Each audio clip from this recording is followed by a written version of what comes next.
And then I was able to quit my job 5 years ago. So I started making like double my salary on social media. You made double a consulting salary on social media? It was my first year as a consultant, so I mean, but still, you know.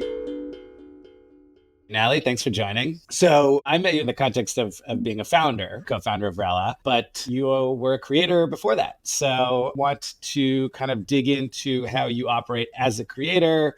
Obviously, we could talk a little bit about Rella and kind of learn about your sort of business model journey, operating stack. Yeah, I've been a creator for 13 years. So it's been a very long time. I started on YouTube even before Instagram. So it's been like the longest journey. I always say that I'm like a slow and steady grower, I guess, when it comes to subscribers and followers, because I never had any like viral video.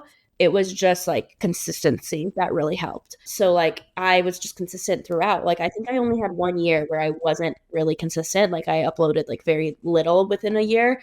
But the rest of the time, super consistent. College is when it probably shifted a little bit. I started posting more like vlogs, and I was an engineering student. So posted a lot about like what it's like to be an engineering student, like day in the life of an engineering student, which got a lot of views. And then graduated college, I worked as a consultant.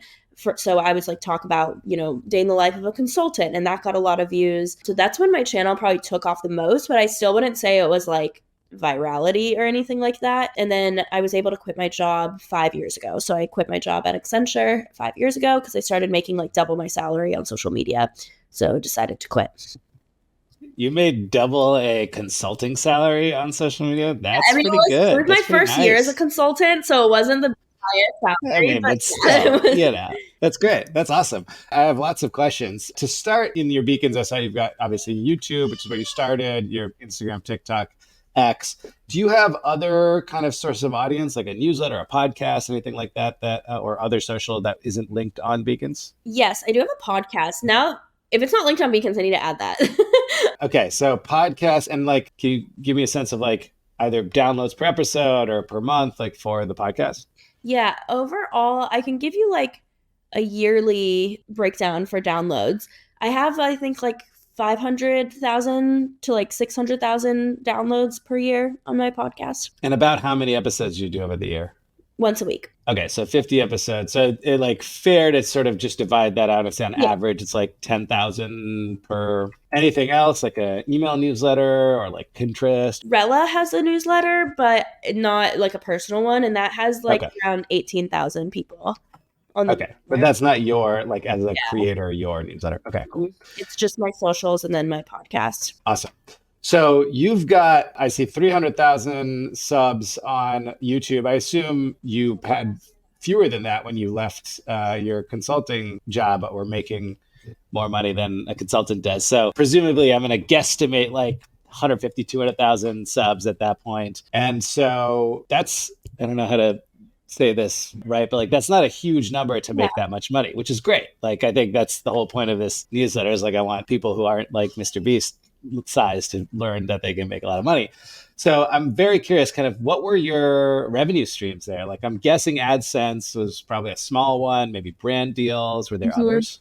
So at that time when I had quit my job, it was AdSense, brand deals. I just started my podcast like the month before I quit my job. So I wasn't making revenue off of my podcast yet. Actually, it was just brand deals and AdSense that were like my only streams of income when I quit. But right after I quit my job, I knew I had more time to invest into my personal brand. So I actually started coaching one-on-one with creators to help them grow on social media, because my whole point is that like being a creator is a business. And like you said, you don't need to have millions of followers. You can have a few thousand and still make it a job, whether it starts as a side hustle and then turns into a career. You really don't need to have that many followers to make it into a career.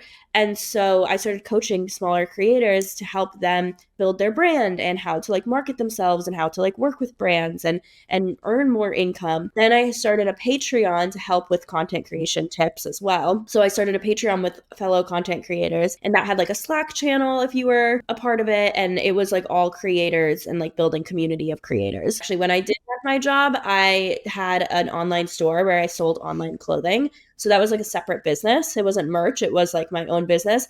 But I shut that down like once I quit, because it wasn't really like, I didn't want to grow that. Like I was really tired of that. That's like a Poshmark type of thing. It wasn't Poshmark. It was like a full business, like an online store, like on on Shopify, and I was buying sale. So like it was like a legit business, but it only lasted like a year because I really didn't love it. I didn't see how I could, like, the margins are so small when it comes to like wholesale fashion. And so I didn't see it scaling, and I wanted to shut it down because I wanted to do like other things and focus more on content creation. Okay. So today, I know you're full time on your startup, but do you still generate revenue as a creator? Like, is that a source of income for you? Most of my revenue actually comes from social media still today. I still consider myself a content creator. Obviously, my focus is my startup, but like I post twice a week on YouTube. Once is my podcast, once is like a YouTube video, like a vlog or something else. I'm consistent on TikTok, Instagram. I have my podcast that I do weekly. So I'm still like very active, and most of my revenue still comes from social media. I broke it down for you in percentages too. Oh, amazing. Let's do that. Yeah, Rella is only 26% of my income. And I actually stopped paying myself pretty recently. So like right now, like my income is pretty much all social media. With Rella, that was just like from the year. So this is 2023. Man, this is awesome. So YouTube and AdSense, is that like brand deals versus ad revenue? Yeah. So like YouTube, TikTok, Instagram, all of that is brand deals on those platforms. And then AdSense is just AdSense. I make like nothing on AdSense anymore. And then podcast is my podcast ads. Okay, that's super interesting. And when you say podcast, is that still brand deals, or is that like... It's ad reads. So I'm doing like, I am technically, I mean, I don't consider brand deals because it's based on your listenership. So it's different. Like a CPM. Yeah. Yeah, I agree. Nothing from Twitter. Oh yeah, no, I'm not active on Twitter. Did you used to be and you stopped, or? I was active when I needed to be. So when I was fundraising, I was a little bit more active, which I'm starting to fundraise again. So like maybe I should be, but I think I'm going to focus on LinkedIn. I prefer LinkedIn. I know you're very active on there as well. And I like it because I feel like you can really position yourself as like a thought leader, like an expert in the field.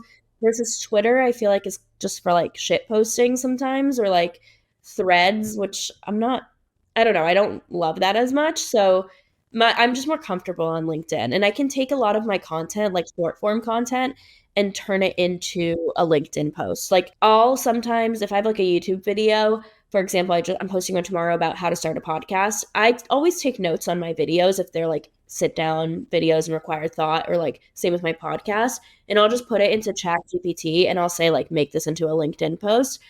And then I edit it to make it sound like more like me and like less cheesy, you know? But it's like a lot easier for me to do that because then I can just like repurpose my content. Okay, so you take the transcript, I assume, and put it, or can you just upload the video and ChatGPT actually reads that? So it's not a transcript. I always prep for my podcasts or for my YouTube videos. So I take my prep work that I did and I put it into ChatGPT, and then I say, like, make this into a LinkedIn post.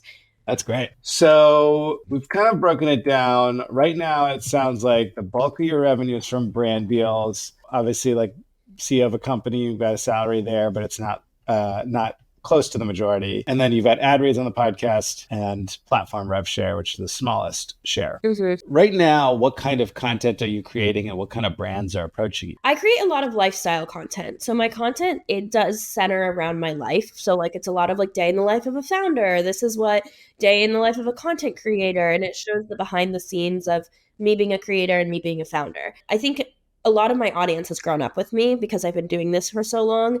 So they're interested to see, you know, what my life looks like, or like who I'm hanging out with, or what I'm doing for work, or how, you know, they follow me a lot for one, because they've grown up with me, and two, for like productivity. And I want to get an insight into like this person's life. So I think that, I mean, that's like a lot of what my content is about. So I'm really lucky because I can work with literally any brand, because I talk about so many different aspects of my life. So it can be skincare, it can be a tech tool, it can be business, it can be fitness, because I talk about that. Like in the day in the life, it's like, okay, get ready with me for my morning workout. So then I can talk about like this fitness app that I'm using. My content is very versatile, where it's like I can literally talk about anything. So I get approached by a ton of different types of brands. And I think that's why like my brand deals perform well. I can really work with anyone. So it's like I have more options. Okay, so most of your brand deals are inbound. inbound, or are you doing any prospecting of your own? Most are inbound, but I am doing some prospecting. I do have a manager, so I have a list that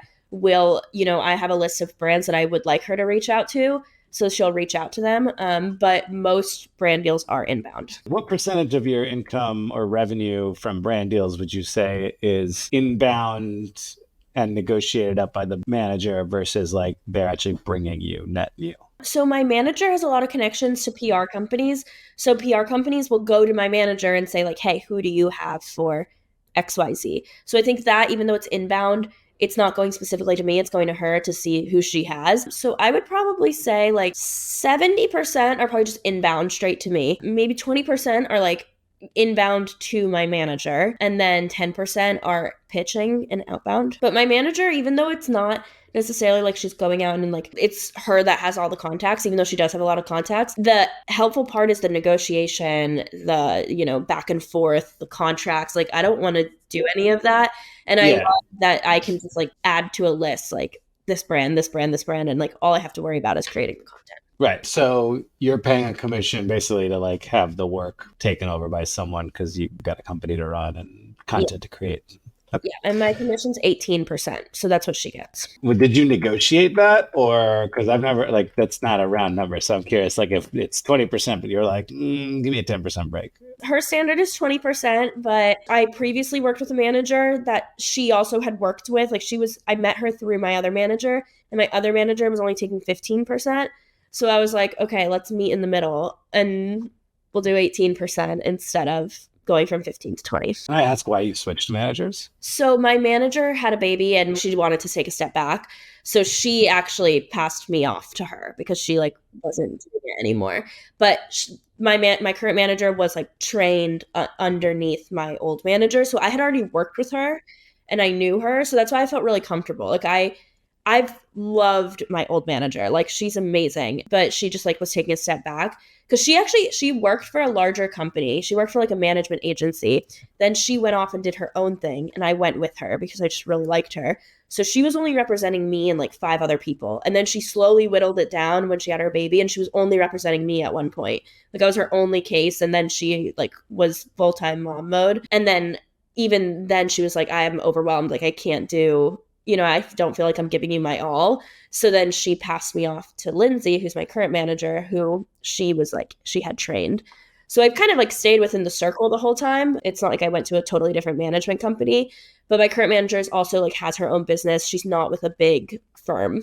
And I honestly prefer that. What's your manager's name, or what's the firm called? It's called Manifest Management, and her name's Lindsay, but I just prefer it because it's way more personalized. And I know bigger agencies, if you're not the top of the top creator there, they don't pay attention to you as much. You have to be like have hundreds of thousands or millions of followers, and if not, they're not really going to focus on you. I mean, which makes sense from a business perspective because you're not going to be bringing in as much money. But for me, like I love the personalization and the fact that like we can text all the time, and I know that she has my best interest, and I know that she's paying attention to me. So that's why I prefer smaller ones, like people that go off and do their own thing. That's cool. That makes a lot of sense. That was always like I used to be an agent at WME, and like that was the pitch that everyone else would use against us. It's like, oh, you're gonna go to WME, you're gonna be a small fish. It's like, Yeah. well, Kind yeah. of.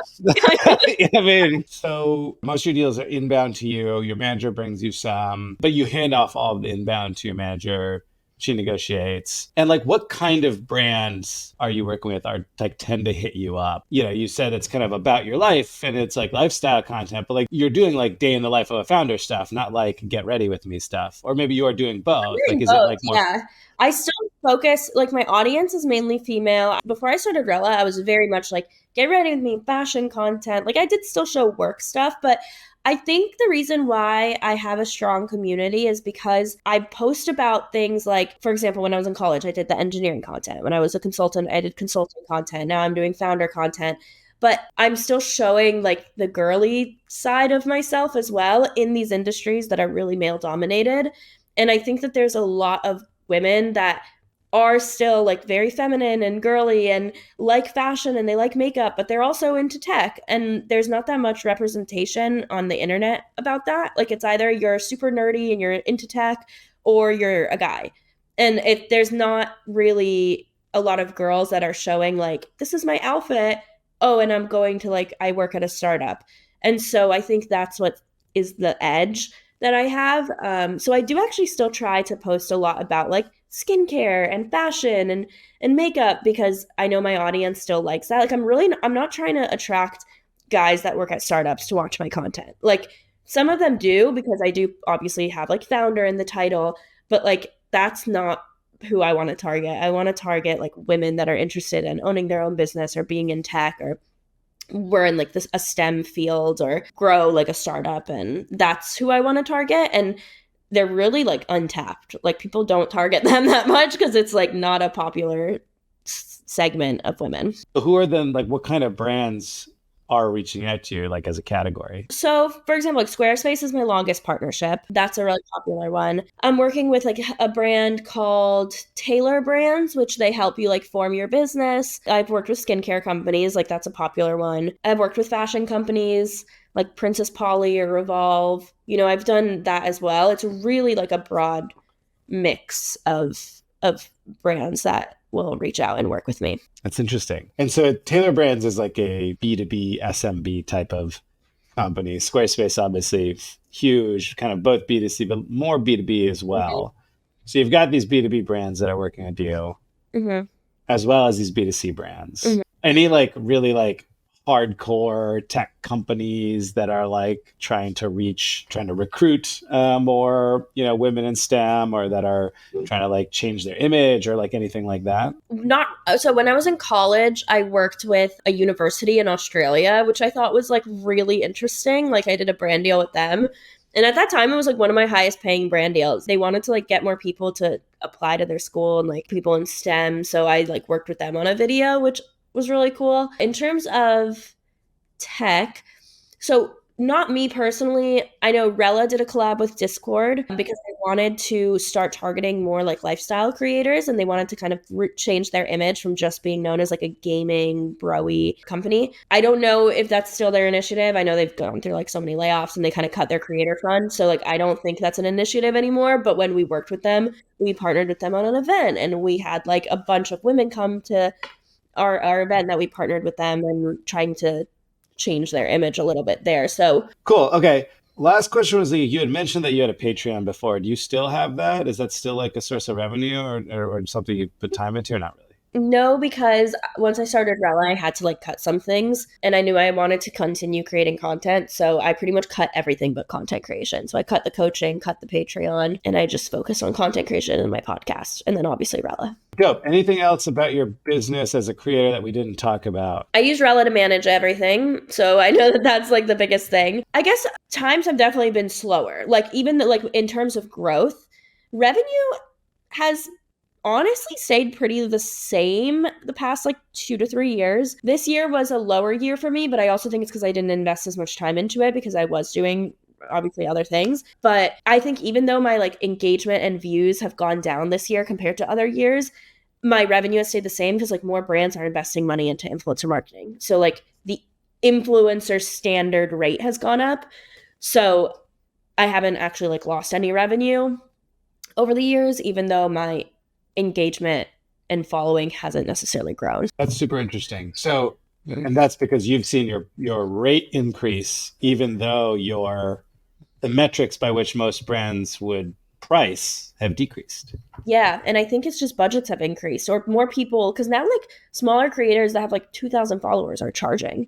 Whereas like 2 years ago, that wasn't the case. Brands now know that influencers are a lot more expensive than previous years. Let's start with Rella. So you use Rella for project management. You are also the founder and CEO, co-founder and CEO, founder and CEO. Yeah, co-founder, CEO. Awesome. Rella. So tell me about that. Tell me about kind of like what inspired it and why it's the best. Yeah. So it started because when I was coaching creators and doing it full time myself, I was using so many different apps and tools to manage my business as a creator. So content planners, notes on my phone, spreadsheets for revenue, project management tools for brand deals. And it was just so scattered and fragmented. And I would always spend like hours each week just doing this admin tasks because I had a lot of brand deals and a lot of, brand content that I was putting out because I have so many different platforms. And I was like, why is there nothing out there that's just one tool for all of this? Rella started at first as just a content planner, and now we've really shifted more towards like campaign management. We still do content planning, and but we're really like end-to-end campaign management. So starting from when you have like the idea of the brand you want to pitch to it becomes a sponsorship, you can track the entire campaign. Like you can add all of the information for the entire campaign. We have AI now where you like upload the contract and it literally does everything for you in terms of the organization. So like adds the dates to the calendar, takes out the talking points, puts the when you need to get paid by, when you need to send an invoice by, breaks it down by like month if it's long term of like your monthly schedule. And so that's like done in seconds now. You can like send content through there. You can store all of your files in one place. You can add your team members. So it's like the only tool I use now. It's eliminated notes, spreadsheets, Google Drive, and like ClickUp, which I was using before. So I've started kind of like talking to brands, and like I have my own kind of little like deals going here and there. Not like a lot yet, but I was like thinking about it the other day. I'm like, I should probably figure out like some system for managing this because otherwise I'm just gonna forget to post one day.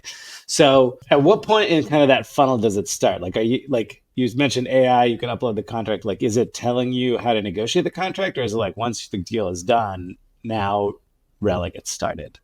So it will tell you red flags. It won't tell you what you should negotiate to. It won't say like you should up your rate, but it'll tell you red flags like, okay, if usage or exclusivity is in it, make sure you charge more for that. So it's not calculating your rate, but you can start as soon as you even want to like pitch the brand, you can like track the progress of it there. And then you can also like plan out the rest of your content. And it like syncs with Google Calendar. It syncs to all of the social media platform, so it can auto post if you choose. You can repurpose your content as well. You can send invoices. So like everything, it's like really the one-stop shop for creators and managers. Oh wow! You can actually like post the content from there as well. Mm-hmm. I'll send you a video of it because honestly, you should use it if you're starting to like plan things out and organize. I'll send you a video of like how creators use it. Yeah, that'd be great. Other tools, link in bio, use beacons. Is there a reason you picked beacons over the infinity other link in bio tools? I do know the founders of beacons, so I think that helps. I just want to support like other founders in the creator space, but I genuinely like the product. So I've seen a lot of people with it. I like it, and then the fact that I know the founders makes me want to use it more. So one thing I'm kind of surprised about is that you don't do any affiliate stuff. Is there a reason for that, considering that you're kind of in the lifestyle space? Okay, it's because I'm lazy. Like I should, because I'm not lazy, but I'm lazy with that. Like I should be using affiliates. I started using affiliates now, like because I post a lot of my reading content, like all the books that I'm reading, I'll like post about because I love to read. Like last year I read like 35 books. This year I'm hopefully gonna read more. So I post a lot of that content. So I'll like link the books that I'm reading, and I'm starting to make money off of that. I mean, it's not much. It's like, I don't know, like $50 a month, $100 a month. Like it's not that much money. But if I like actually did that with other things, I feel like I could make so much more money. I just need to start. It just takes a lot of time to like link everything, always be reminded to link everything. So right now it's like pocket change money, but like I eventually want to take it seriously because some people are making like full-time salaries on affiliates. Yeah. Okay. Yeah, that's why I was curious because you're doing all the lifestyle content and you're already working with some of these brands. It just seems like there's opportunity there. Finances, do you like use anything kind of creator specific or interesting for like credit card or banking or accounting, anything like that? Nothing creator specific, but my accountants do. Like now I've referred them to so many creators that they now have like a whole like social media influencer side of things, but they're not like creator specific. But it's just like an accounting firm in North Carolina that I found, but they work with like a lot of creators now. Nice. What's it called? Fisher PA. And they have like on their website now like types of clients. It's like social media creators is one of their main ones.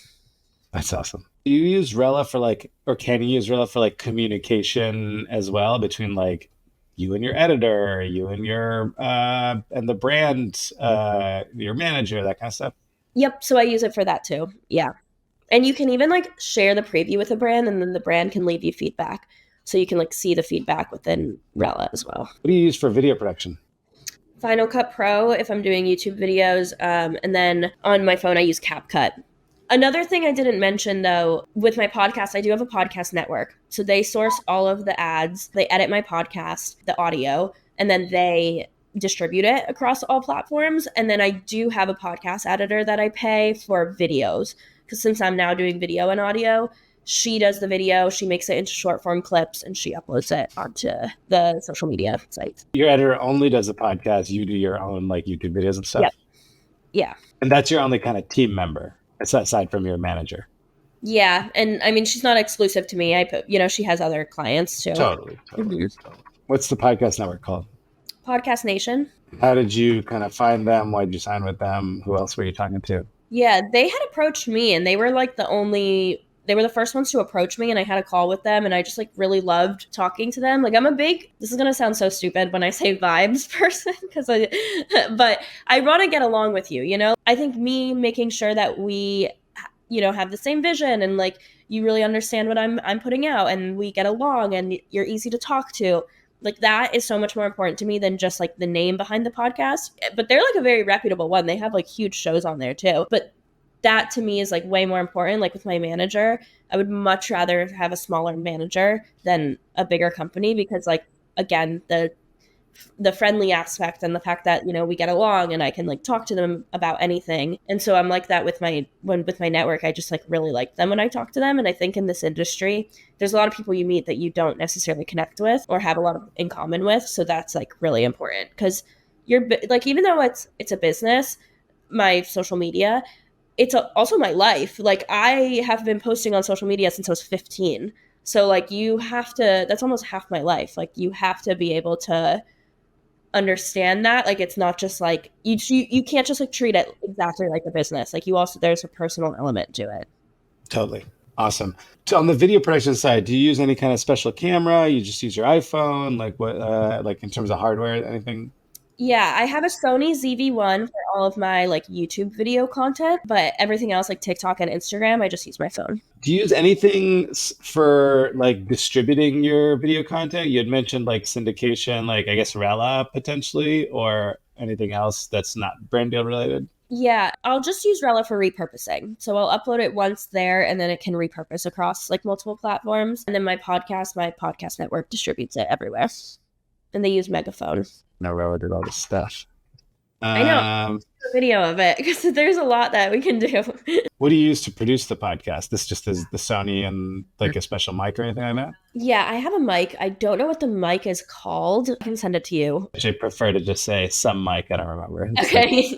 Do you use any other tools for like content production or distribution of any kind? Like, I don't know, Tweet Hunter or something, stuff for like, I guess you don't use Twitter, but like anything for like LinkedIn or anything like that? ChatGPT for LinkedIn. And then I use Canva for my thumbnails. That's interesting. Not a lot of people talk about thumbnail design when I talk to them. Like, do you use any of the like Creator ML or TubeBuddy or any of these kinds of services to like optimize your thumbnail or your, titles, that kind of stuff?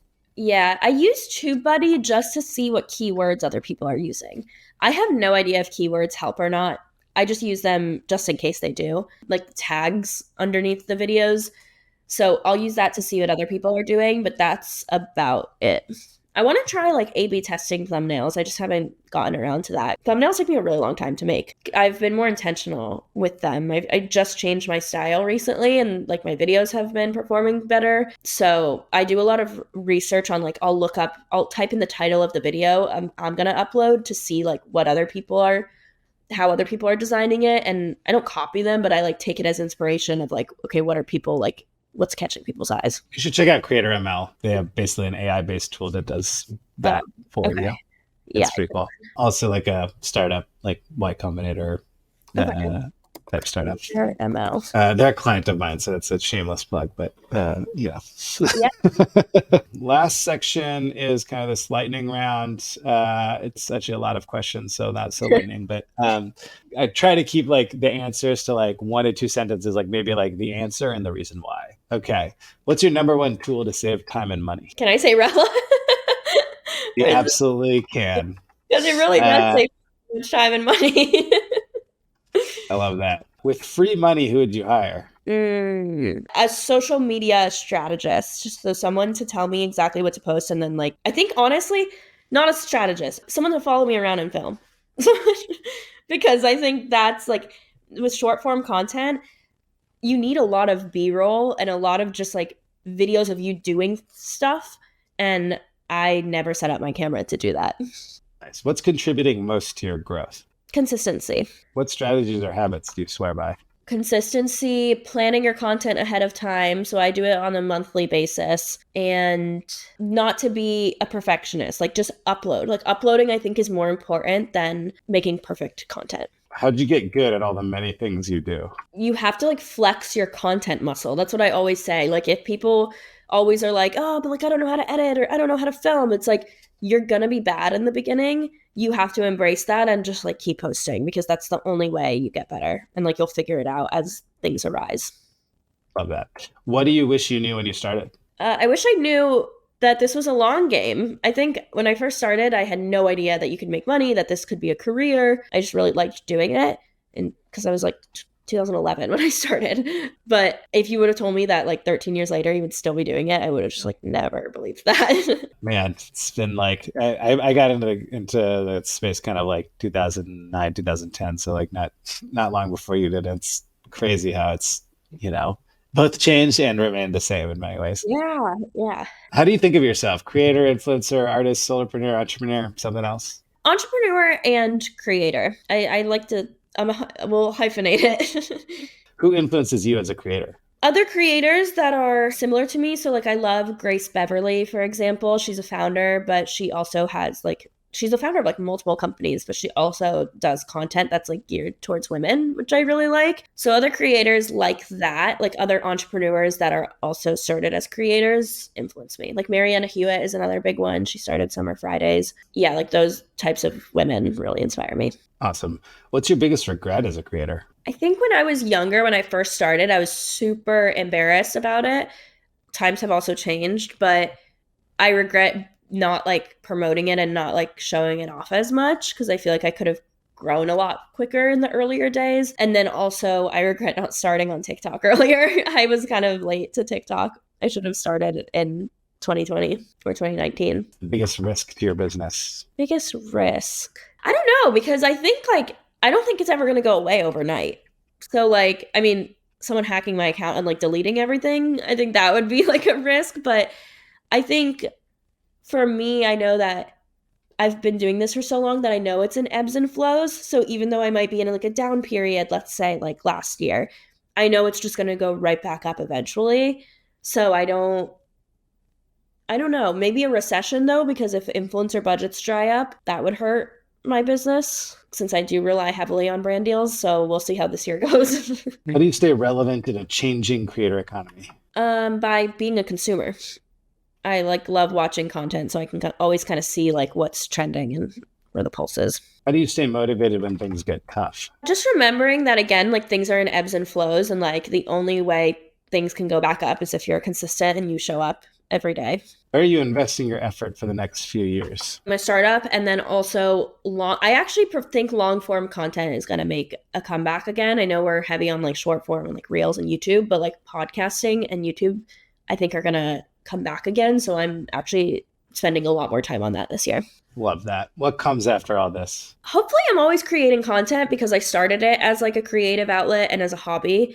So I think even if like I don't have that many followers or viewers, like I just still love creating it. So I think hopefully just like continuing to build businesses and creating content, because I genuinely like it. Awesome.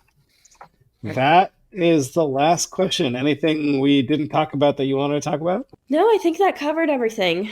Well, this is great. Thanks for joining me, Natalie.